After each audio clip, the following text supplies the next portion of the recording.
Five Nights at Freddy's 4, Five Nights at Freddy's 4, Five Nights at Freddy's 4, Ooh, this script's gonna be a mouthful.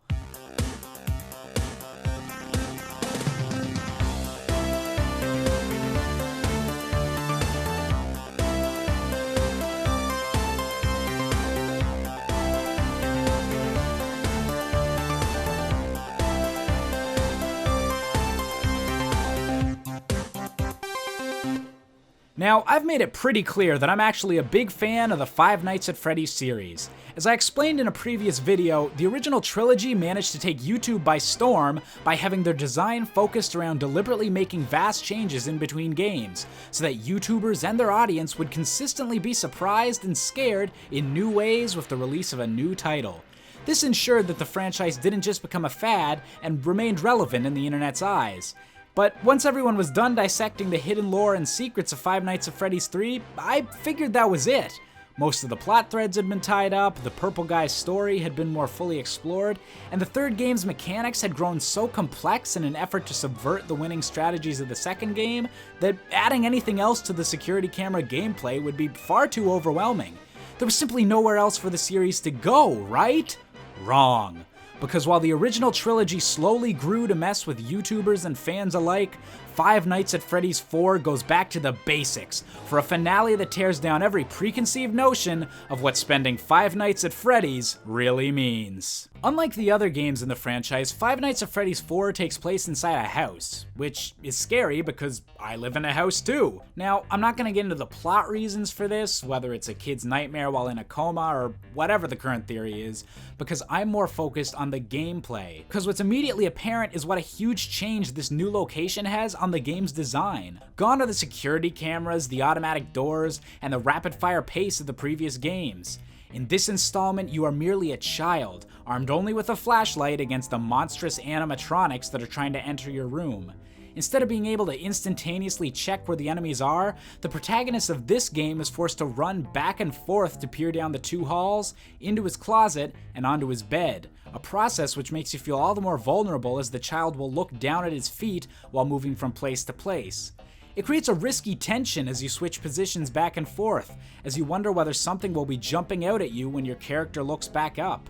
Furthermore, not only have you grown smaller and weaker in this game, but your enemies actually appear to have gotten even more menacing. The animatronic designs in Five Nights at Freddy's 4 have shed any last bits of ironic cuteness, appearing more deadly and imposing than they ever have before. The message is clear. Freddy Fazbear isn't toying with some security guards anymore. This new Freddy is ready to murder a freaking kid. But then again, each Five Nights sequel is always up the ante in a new way. So what does number 4 do that's so impressive? Well, even with all of this rule bending and subversions that I've mentioned before, there are a few constants that the series has been afraid to touch. As much as we call them horror games, the Five Nights at Freddy's franchise is just as easily a puzzle series, as every title depends on managing your viewpoints and keeping your enemies away. And it's the flow of this puzzle design that's the reason that these games are so popular in video form. For the first 3 titles, YouTube personalities would start off having no clue what they were doing, but with the games being relatively forgiving on the first night. They'd start off by being scared more by the atmosphere and dread than any actual jump scares, and the games were paced so that by the time they had gotten over that first bit of creepiness, the difficulty had risen enough to cause outrageous reactions beyond the initial uneasiness. And really, that's what everyone watching a Five Nights at Freddy's playthrough wants to see. Their favorite YouTube personalities getting scared and frustrated to a hilarious degree. So, a lot of YouTubers figured this 4th title would be business as usual. Talk and be funny and make a bunch of "why are we in the house now" jokes over the tutorial in the first night and get to the meaty stuff later on. And then they got scared and kept failing. Again and again and again. This game starts off absolutely brutal. There's no voice on the telephone, no hints on what to do beyond some keyboard descriptions and a notification to listen for breathing. The other Five Nights games were all about speed and checking each vantage point quickly, but in this game you just can't do that. Along with the aforementioned looking at your feet while running mechanic, shining your flashlight as soon as you reach a door has a 50% chance of killing you immediately. The horror in this game is no longer just visual, but audio-based as well. You have to play cautiously, patiently looking out into the darkness and straining to hear if there's something breathing right in front of your face or wandering off down the hall. By requiring you to use 2 senses instead of just sight, the game gets you much more involved and startled whenever you do inevitably screw up and get jump scared. Because of this huge change, many YouTubers just couldn't understand what was happening during their first "I need to get this out before the floodgates open" videos. And I would argue that this entire design change was done with that in mind. The first wave of advertising for this new game's sudden release was an entire army of YouTubers being confused, freaking out, and telling their fan bases, "This is the hardest and scariest Five Nights game yet." Forget about Kate Upton's boobs, that's probably the smartest marketing move in the gaming industry I've ever seen. In the end, Five Nights at Freddy's 4 truly does seem like the end of a short but explosive era. A horror adventure that lasted a little less than a year, bringing millions of people together over a love for watching entertainers scare themselves silly for others' amusement. And in a way, this game brings everything full circle. The mechanics, while different, are the most simple they've been since the first game.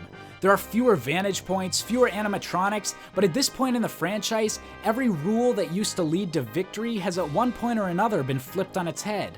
And no matter what new mysteries people will find when they further examine the lore, I'll always remember the day that thousands of YouTubers uploaded videos of themselves being confused, horrified, and eventually triumphant as Five Nights at Freddy's 4 threw the biggest curveball at them yet. In a normal video game, brutally confusing the player on the very first level is probably not a good idea. But Five Nights at Freddy's 4 is more than just a game. It's a tool that brings a bit of horror and laughter into the hearts of YouTubers and viewers alike. And for not being afraid to end the series by flipping the entire premise on its head, I'd have to say that this game is really freaking clever. Hey there, if you enjoyed this video, why not hit that like button and share it with all of your friends? I've also got a ton of other great game design and comedy videos on my channel, so why not check those out too? And if you want to keep up with my crazy antics, follow me on Twitter, join the Facebook group, follow my Instagram, or any of the other social media things I have listed in the description below.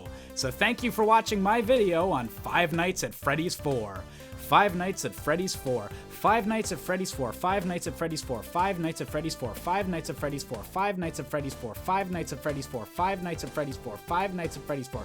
Hey, I can actually like do it now? Like it's not a tongue twister. I started recording this script and was like, oh god, how am I gonna get through all of this? But no, I can do it now. Never mind. Never mind, I lied. Bye.